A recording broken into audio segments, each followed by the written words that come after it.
할렐루야. 룻기 2장 말씀 함께 나누겠습니다. 룻기 2장에서는 이 룻이 나오미를 봉양하는 이 모습이 나오는데, 나오미를 따라온 룻은 이 나오미를 어미처럼 생각했습니다. 그러니까 어머니를 보살피고 어머니를 먹이는 것을 위해서 이 룻이 애쓰는 거죠. 이삭을 주러 갔다 그냥 단순히 이삭을 주러 간 것이 아니고, 이삭을 줍는 것은 가장 마지막 생존의 방법이죠.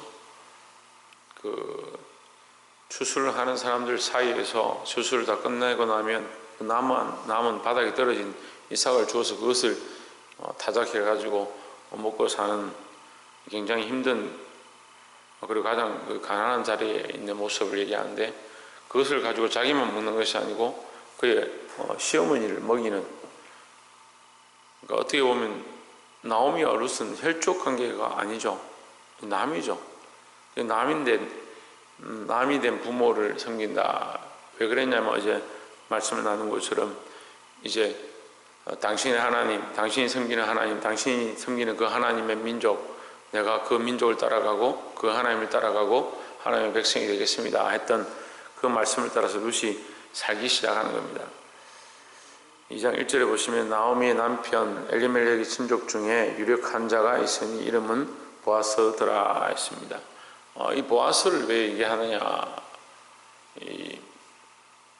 그 나오미의 친족 가운데 이 집안의 혈통을 이어줄 수 있는 자, 이렇게 얘기하는 거죠. 그래서 구약에서는 철저하게 혈통 관계입니다. 신약에서는 어떤 관계입니까? 예, 예수 그리스도의 관계죠. 그러니까 신약도 혈통 관계입니다. 무슨 혈통이냐? 예수 그리스도의 보혈의 피의 관계입니다. 그래서 우리가 그리스도를 믿느냐, 예수 그리스도의 보혈로 우리가 살고 있느냐, 그것이 혈통 관계지, 우리가 그냥 교회 다니고 있느냐, 너 김씨냐 이씨냐 나하고 친하냐, 우리가 오랜 동안 친분이 있느냐, 그것으로 지금 우리가 엮여진 게 아니고, 우리는 예수 그리스도의 십자가를 믿는, 그리스도의 그 보혈로 제사함을 받은 그 혈통으로 연결되어 있는 그런 관계인 것이고, 이 구약은 철저하게 하나님께서 세우신 12지파에서 그 혈통을 유지하도록 대를 잇도록 그렇게 해나가는 겁니다. 그러니까 그 대를 잇는 것, 하나님의 명령을 따라서 땅에 번성하고 충만하게 하는 것이 하나님의 방법인데, 오늘 룻이 이 집안에 오겠습니다 했다는 말은 하나님의 은혜를 따라 그 대를 잇겠습니다 하는 겁니다. 그래서 우리가 그리스도인이 되었으면 대를 잇는 자가 되어야 되는 겁니다. 복음을 연결시키고, 내가 우리 혈족 가운데 들어와서 내가 그리스도의 피로 구원함을 입었으면 이 그리스도의 피가 내 혈족 안에 복음으로 증거되어지고, 내가 세상에 가서 거기에 거하면 예수 그리스도의 그 보혈의 피가 이 세상이 거하는 그곳에, 그 직장 가운데 만나는 사람들 가운데 그 보혈이 흘러가게 하는 것, 이 복음이 흘러가게 하는 증인들이 되어야 될 줄 믿습니다. 그래서 이 룻이 귀한 거예요. 그냥 보면 그냥 룻이 와서 그 시험을 따르고 하나님 따르겠다 하는 것처럼 보이지만, 그가 복음이 없던 그 자리를 연결하는 겁니다. 그러니까 나오미를 통해서 흘러온 이 집안의 그 대가 끊어졌죠. 나오미 때 끊어져 버리면 자식들 다 죽고 남편까지 죽어버리니까 대가 끊어졌죠. 근데 하나의 방법은 뭡니까? 이것을 연결해가고 이것을 약속의 씨로 계속 이어가는 것이 사명이다라는 거죠. 근데 룻이 그 사명을 감당하고자 이 집안에 들어왔고, 하나님 그것을 귀하게 보시고 그에게 그걸 연결하게 하시는데, 거기 누굴 등장시키냐? 보아스를 등장시키는 겁니다. 우리는 이것이 그냥 우연이 된 것처럼 보이지만 이건 하나님의 계획과 섭리 속에 있는 겁니다. 그래서 우리의 인생의 모든 길들은 당장 보기에는 그냥 우연이 되어지는 것처럼 보이지만 하나님의 은혜 가운데 있다. 그래서 우리는 늘 하나님의 은혜를 알고 감사해야 될 줄 믿습니다. 3절에 룻이 가서 뵈는 자를 따라 밭에서 이삭을 줍는데 우연히 엘리멜렉의 친족 보아스에게 속한 밭에 이르렀더라 했습니다. 이 룻이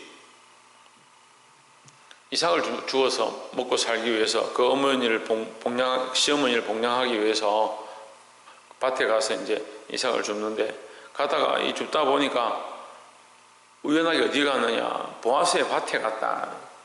1절에서 말한 것은 설명한 것이고 3절에서는 뭐냐, 실제가 됐다는 거예요. 그러니까 하나님 우리를 이렇게 인도하시는 거예요.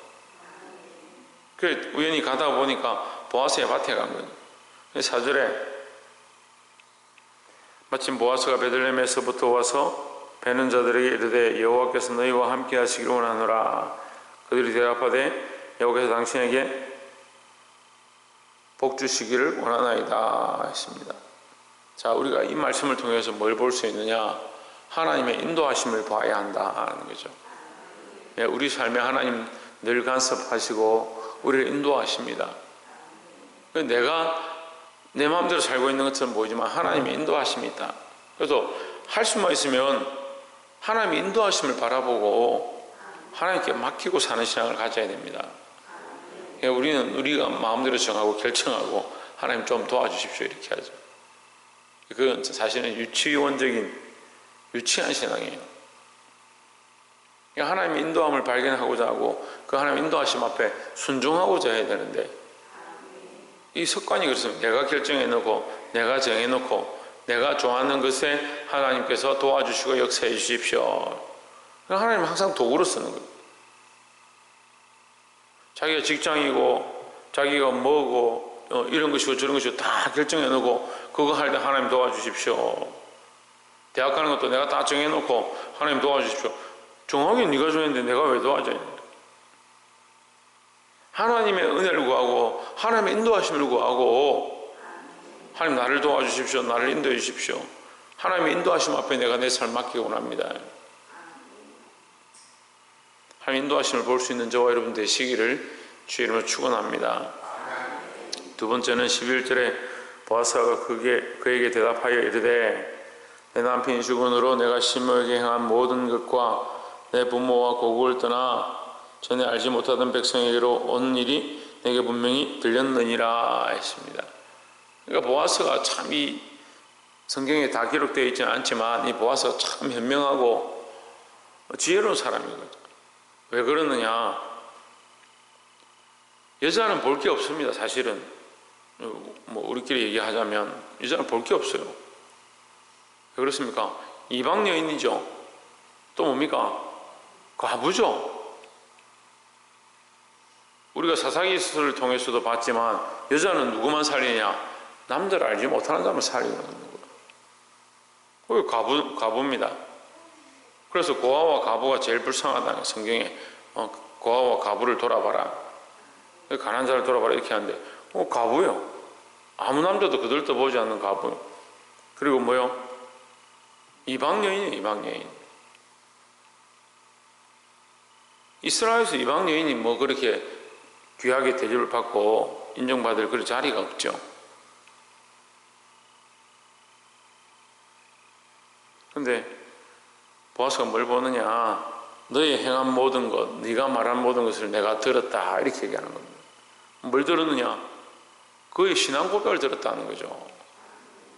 그의 다른 모습과 그 모습과 그의 행하는 것과 그의 입장과 신분을 보는 것이 아니고 그의 믿음을 보고 판단하는 겁니다.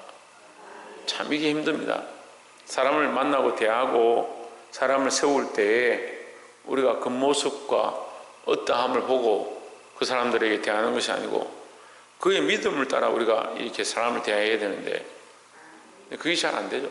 돈 많은 사람들한테 굽히고 교회 헌금 좀 많이 하면 아이고 어서 오십시오 하고, 가난하고 힘든 사람들 보면 됐다고 그렇게 하는 모습들을 봅니다. 우리는 이 믿음의 모습들을 보고 될 수만 있으면 중심을 바라보고 사람들을 대해야 된다는 거죠.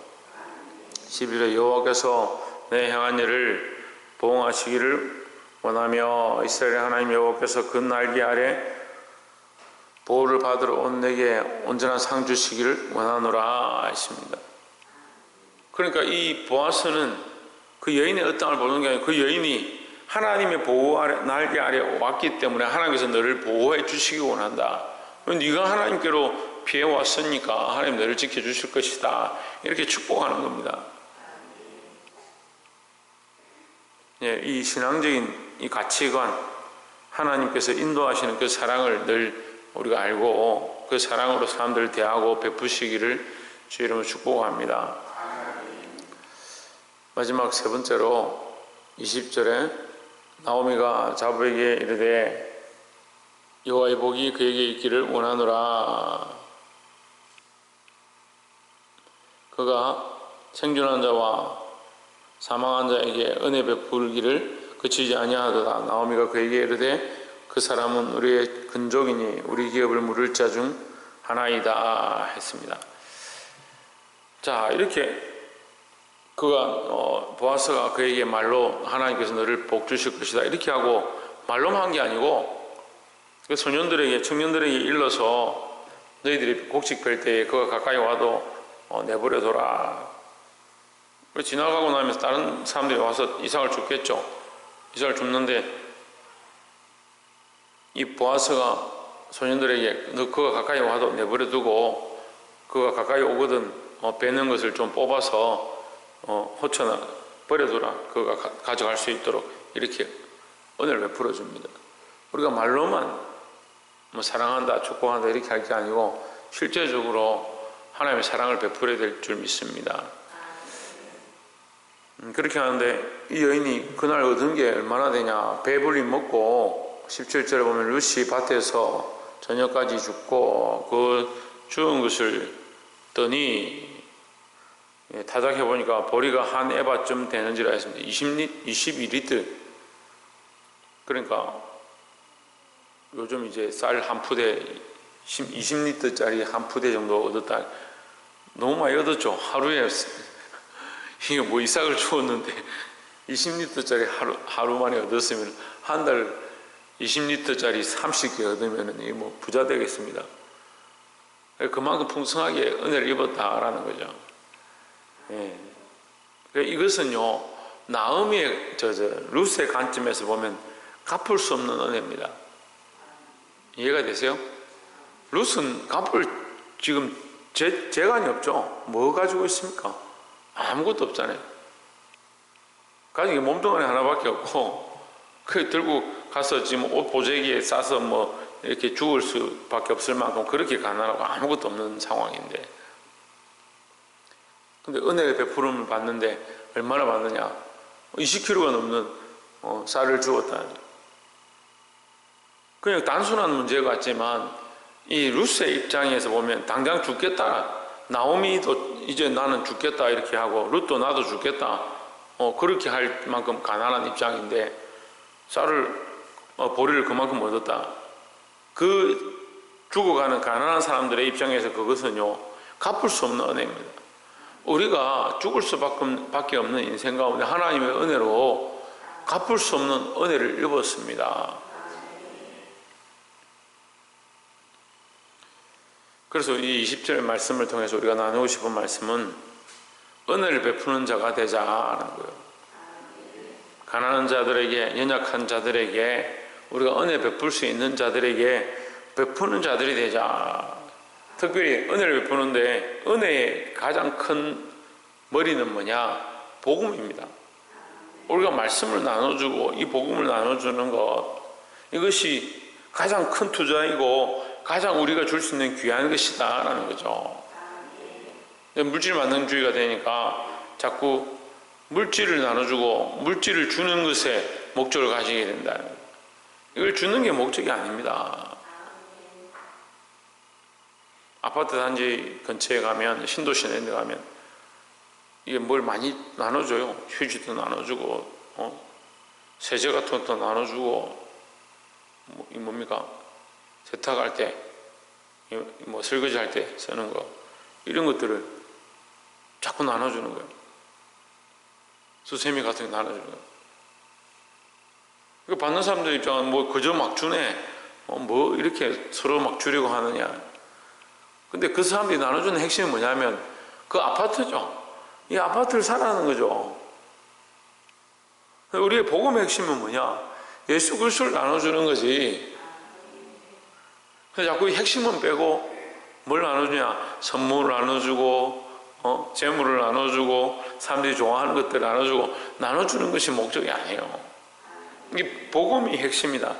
은혜를 베푸는 자, 은혜를 베푸는 것, 은혜를 나누는 것, 하나님의 사랑을 나누는데 이 사랑의 핵심이 뭐냐? 복음이 돼야 되는 거죠. 복음은 빠지고 사랑만 있다. 세상이 사랑을 원하니까 지금 이렇게 타락하고 돌아가는 거예요. 이제 조금 더 있어 보십시오. 우리나라가 지금 유흥시설이나 이 엄난한 것들 속에서 계속 이 병이 옮아갈 거예요. 더 심해질 것 같아요. 안타까운 얘기지만 그 사람들 어떻게 생각해요? 그게 사랑인 줄 착각하는 거예요.